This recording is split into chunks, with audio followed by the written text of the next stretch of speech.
I'm How's good. everything? I'm well. How are you doing? Doing really good, man. Thanks for taking some time out for the interview. Absolutely. Man, And I'm sorry, what was that? thanks for having me. Absolutely. I got a chance to hear the album already. Shout out to your Oh, you did? Okay. publicist, Tasha. I'll share some feedback on it later on, but I will say I'm really liking it. But why don't you, take a minute, introduce us to Sankofa. I mean, I know this album is a long time in the making. You've had a bunch of singles, but the time is now. Let us know. Introduce us. The time is now. Now is the time. Everybody's been waiting, long awaited, right? Through COVID, through rain, sleet, snow, sun, you know, Yeah. through all the terrain of life, I've been able to dig deeper, I've given some extra time, extra opportunity to dig deeper and dig broader, dig farther. And this Sankofa release is entitled that because it means to go back and get it. And this is just my journey, more of it. And coming from a world of percussion and, African dance troops and that kind of thing, I started there because you have to start somewhere. This is the beginning of me, as far as I know sonically. The thing that I was attracted to was drums and rhythms, and later on melody and harmony and so on and so forth. Uh-oh. You there? Yeah, yeah. Okay, cool. Yes, Sankofa, a Ghanaian term meaning go back and get it. For me, it's just like how I came to be, musically, everything that I am, everything that you have heard from me stems from that. And later on, you'll hear, even though it has those Africanisms, it doesn't end there. It starts there, and the whole thing isn't. There's a thread that goes through the whole record, and you'll hear inflections of like sounds of like the 70s, sounds of the 80s, sounds of the 90s, like Vibrant with Snoop. 80s is more of like with Bonfire, and has kind of got the 80s feel. 70s is another song on there with another Snoop collaboration. It's got feels like what do you say, something like from the 70s, from like one of these old vocal groups. I'll let y'all, once you experience it on the 17th, you'll know what I mean. So it's just a whole list of stuff that, and textures and layers, as you said, that I wanted to create, and I just created what I wanted to hear, what I missed hearing and seeing. Right. So I wanted to create a lot of different music. I wanted to create different visuals as well to go along with it, because I think it goes together, song and dance visuals. And yeah, definitely the stylistics is the actual group I was trying to think of.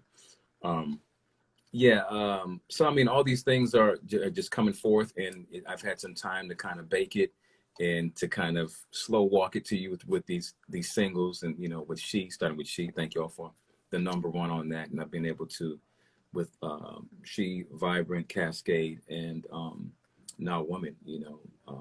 It's all, well, 3 of those records, top 8. One Yeah. of them top 1. So I mean, really, that's just been amazing to walk through that in this whole COVID thing. So in that respect, just this whole virus thing, it's a gift. That it was a gift. It wasn't a gift for a lot of people, because a lot of people passed away and are still sick, but not. And we're still dealing with the after effects of, we don't know what's going on. The live shows and these events have opened up. We don't know for how long and what that means. So we're at the mercy of that. So in a nutshell, if that makes sense, Sankofa has all these different textures and layers, and I can show you better than I can talk about it. And September 17th, will be the day, and you can pre-order it now if you haven't already, and spread the word. We're just trying to bring some balance to things that, in a world that seems quite unbalanced. Right. So this is my offering to y'all. Hopefully you dig it. Let's talk about the sound a bit. Honestly, I feel like this is the perfect album to get you through that COVID kind of quarantine, being home, because it's uplifting. And that was what I took from it. Like you said, there's so many layers and textures of sound. But for me, what I felt was they all had me nodding my head along to. It flowed one track into the other, which I really enjoyed the sequencing. But man, it just felt good. A lot of it was up tempo, mid tempo.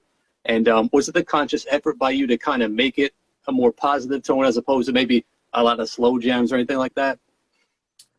I truly did what I felt. I Yeah. really did, and the interesting thing I will say is,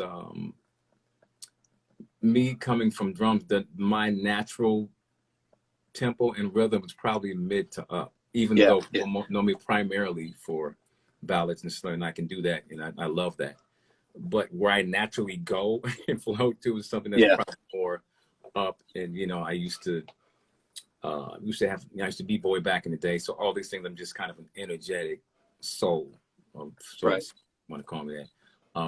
So that's yeah, it just naturally, I think I finally gotten to a place where both those sides of me agreed and said, you're going to get this, and you're going to get this, and you're going, so as it was presented to me, I just let it fly, let it flow, Right. so I'm glad that Awesome.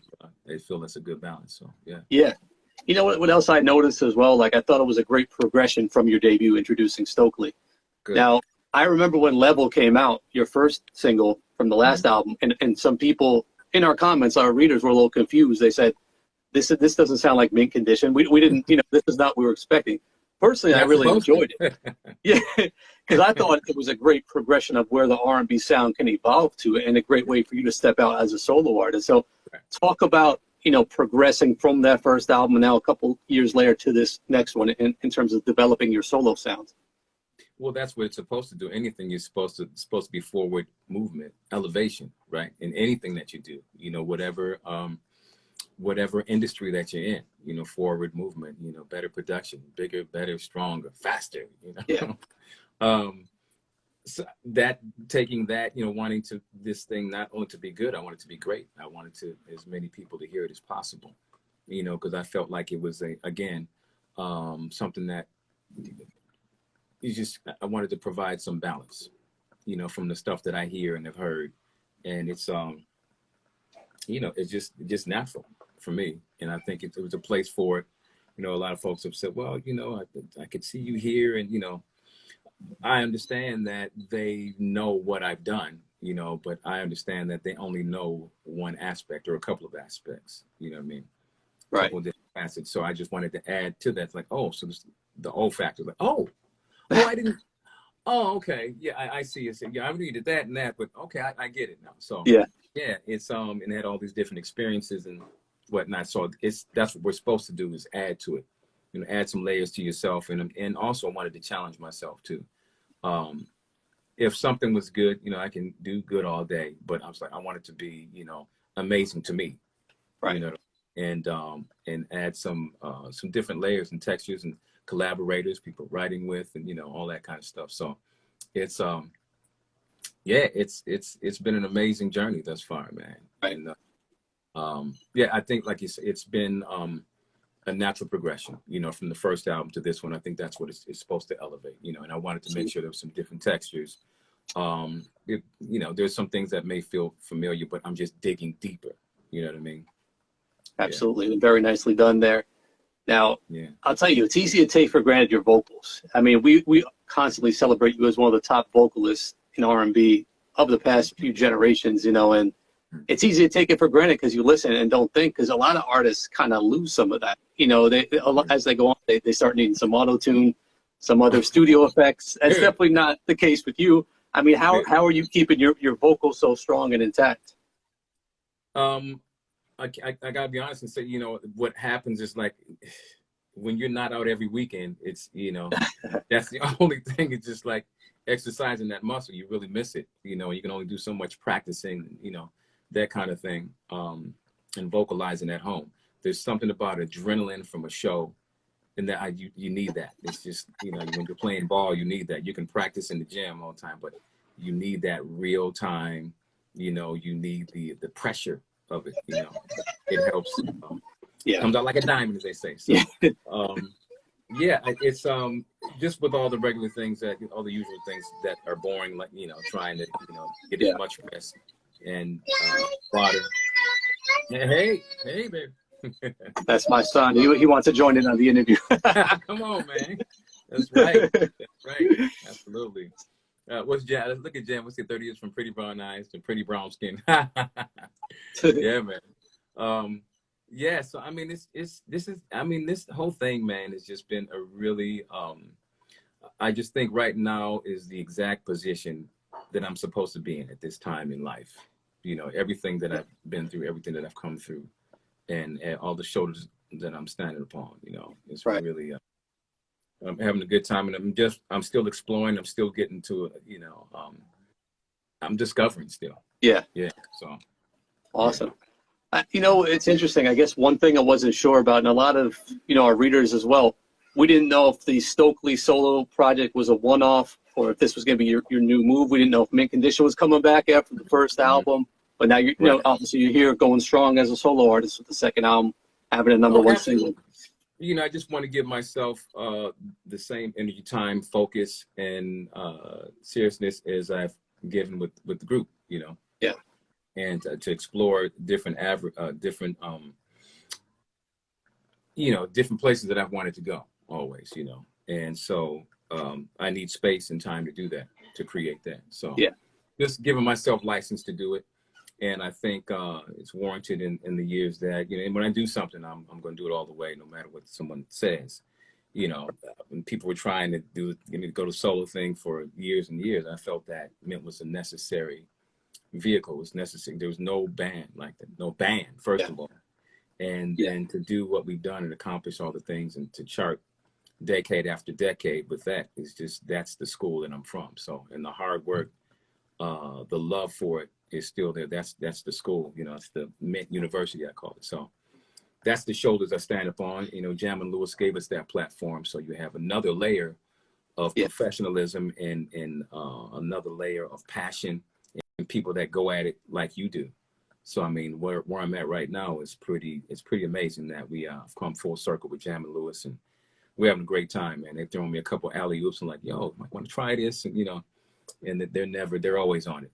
Just it's amazing to be in line in tandem with them. It's a great moment for me right now. Speaking of Jam and Lewis, it's so cool to see you back with them, since that's where you started.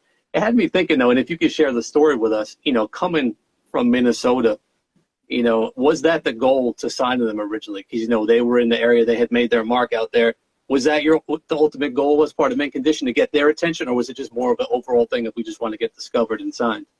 Oh, for sure. What up, Jam? He's in the chats here. What's up, Jam?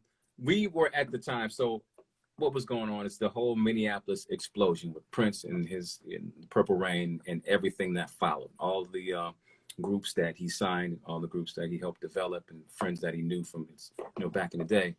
That was popping off, and everybody was moving here from Chicago, St. Louis, Mississippi, LA, even New York. Everybody was flocking here, flyover country. Everybody's coming here and trying to get signed, right? And so yeah, we were doing that. We were a little bit different group because we weren't really a band who played covers, so we were already creating our own stuff from the beginning. That's what we were interested in. And we go out to LA in search of a deal after high school, and took my little bit of, we all kind of pulled in our resources, money and whatever. And the interesting thing is, I remember Under the Cherry Moon was out at the time, and we were in LA. It was a place called Westwood out in LA. Some of y'all may know that. And we see Jam out. We say, hey, man, what's going on? But it was out of context. And I don't know if Jam remembers this, but he was like, hey, yeah. And we reminded him, I think when we got home, we saw him. It's like, yeah, we're out in LA. He's like, I knew, man. I know.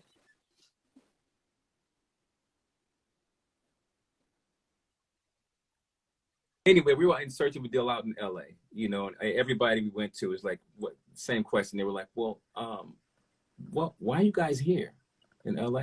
Everything's happening back home. So that didn't happen in LA. The funny thing is we were knocking on A&M's doors. Oh, wow. Yeah, which is where we actually ended up, with Jam and Lewis Perspective Records, distributed by A&M. So, I mean, the story is just, you couldn't even, I mean, this is just divine, man. You know what I mean? It just wrote itself. And we're just walking in the whole path like that. So, it just so happened like, but we had a there was a show at First Avenue. First Avenue is the club if you don't know. So those made popular by the Prince, the Purple Rain movie. It's where he filmed it. And so we had a showcase there. And then what you would do is you'd invite people up. We invited MCA Records. We invited Prince and his crew. We invited Jam and Lewis. And basically, long story short, Jam and Lewis, we were in a meeting with them, you know, maybe a week or two later, whenever it was, 3 weeks. And they were saying, hey, what do y'all want to do? And they were right, you know, they were on the heels of all the stuff with Janet. And they were getting the Perspective Records together, and it just aligned. Yeah, so. Awesome. Thanks for sharing that. Absolutely. Shout out to Jimmy Jam in the house. Yeah. I also see our guy DJ Active in here. Shout out to him as well. DJ Active, what up? You know, I got to say, I love the features you have on Sankofa, especially some of the hip hop features. Snoop is on a couple songs. You've got Wale, of course, who you've collaborated with previously. You know, it also had me thinking of kind of your history with Mint Condition. And, you know, a lot of people forget, like, hip hop is #1 right now, and it is like the popular genre. You know, it used to be R&B was #1, and hip hop was just coming up. Do you remember, you know, being superstars in R&B and hip hop was behind in the 90s? Like, what was your memories of that? What's so funny is, you know, R&B was ruling the day, and it was R&B. And you get somebody to rap like 8 bars, you know. Now it's flip flop, you know. It's mostly, you know what I mean. It's like you get 8 bars, now you got rapping, and then you got 8 bars of singing. You know, it's expanded since then, but you know, and hip hop has discovered melody and harmony, which is really cool, you know. Because it's primarily been like a rhythmic thing. The cadence is really cool, you know. But I love it, man. I grew up, and like I said, I was a B-boy earlier in the day. You know, I put my drums and all that stuff aside for a couple of years, and that's when so I'm right in there with it. And that's one thing I haven't explored in detail yet. You know, just not enough. I need more space, and I didn't want to make, you know, it's already, I planned on making some 10, 12 songs, but, you know, it just ends up being a little bit bigger and richer as far as number of songs. But yeah, I definitely remember that time. It's supposed to change and morph and into, you know, whatever the next genre is. I mean, that's what development and you know, going to the next phase is, whatever the genre is. Something's being created now. You know what I mean? There's a bunch of just a myriad of, you know, hybrid music going on, you know, along with trap, you know, trap, jazz, all kind of stuff going on. Yeah. So, but yeah, things will morph, man. That's just how it goes. So I'm just glad to be a part of this moment here and to see so much change since then. You know, I'm a person who really takes that up under, you know, puts it up under my hat. I'm gonna collect this, I'm gonna collect that, and filter it through me, and whenever it comes out, however it comes out, is when and how it comes out. Yeah. Right. Yeah. Awesome. You know, you've clearly mastered the art of progression in R&B, but I'm curious to get your thoughts. As one of the living legends in the genre, you know, the R&B genre has really, really evolved a lot from where, you know, the traditional sound to where it is now.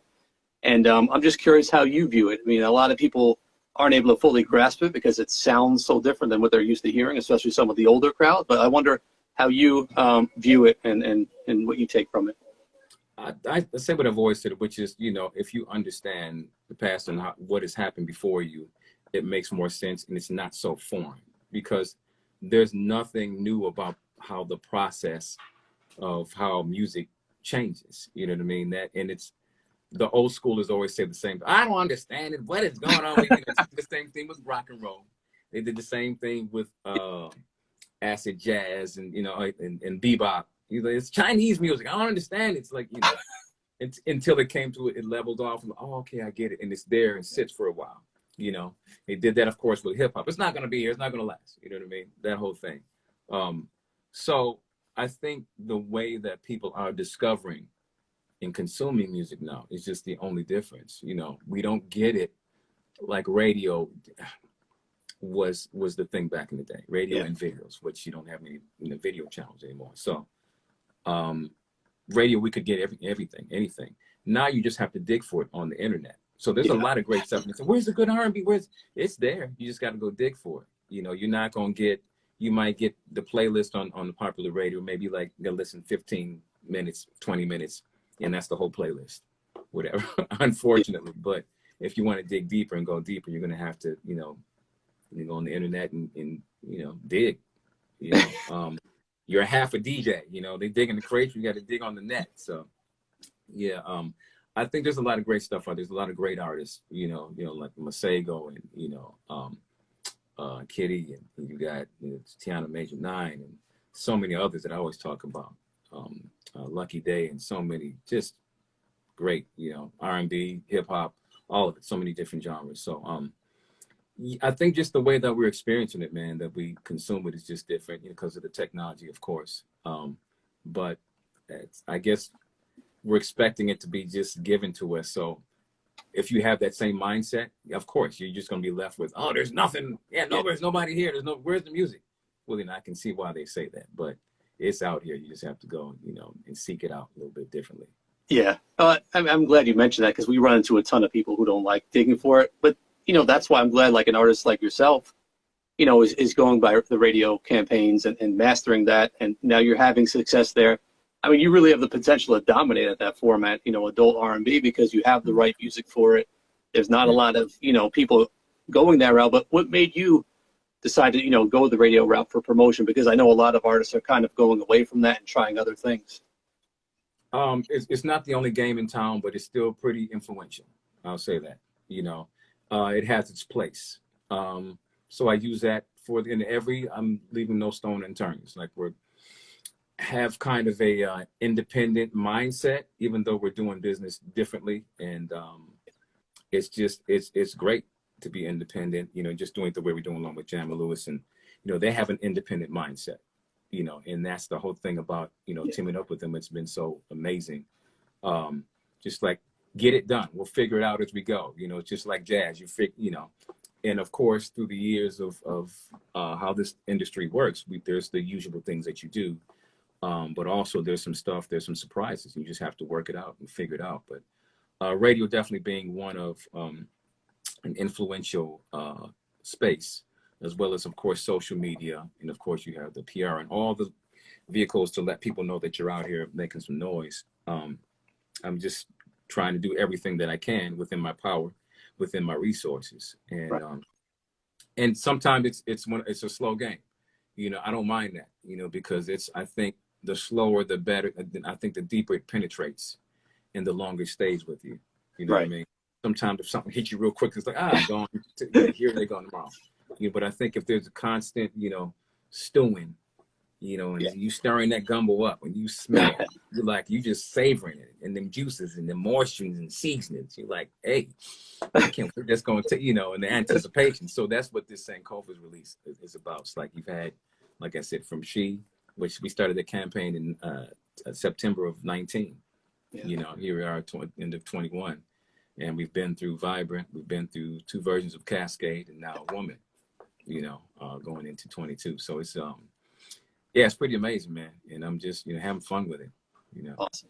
Yeah. Let me ask you, I got one more question for you. You get your props, deservedly so, as, a vocalist, as a musician. I think an underrated skill set you have is your songwriting, and that's very much present on this new album. I'm just curious, because I look back at credits from the original Mint Condition albums and saw your songwriting credits on there. Where'd you develop that skill originally? Just listening, man. Listen,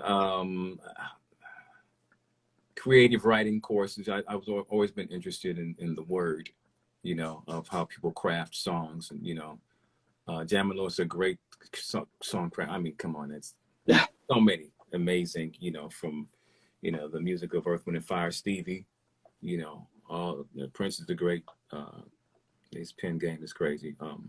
Just stories, and just hearing, people in my family just tell how they tell stories, and, the beginning, the middle, the end, the conflict, the resolution. These things are very, really important. There's a rich, if in African culture, we have a rich history of storytelling, and that I've always heard that. There's been storytellers in my family, I've always been interested in that, just listening. Both of my parents are educators, so that education was really Yeah. pronounced in the home and that kind of thing. So all these things, I was just, I would go in and out when I was young, in and out of reading. It's like I'd read a lot and then I wouldn't. I was like, I'm tired of reading. So I had that dislike thing about it. So I think those things helped. And later on, it's just like, man, reading is definitely essential. And yeah, I just the more that life goes on, I'm just more interested in a lot of different things. I'm just keeping my ear to the street, as they say. Yeah. Awesome. Thanks for sharing that. Yeah, man. So that's all I got for you. What with Stoke people, we're gonna get with it. What with Stoke, I do it. I see a lot of shout outs in here for that. Yes, what's happening, y'all? We're gonna get with it.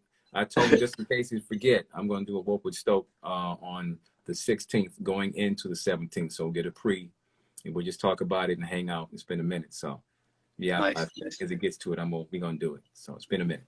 Awesome. For anyone who just tuned in late to this interview, it'll be on our website. It'll be on our social media, so you can check out the full thing. But Sankofa is out September 17th. Stokely, before we get out of here, anything you want to add?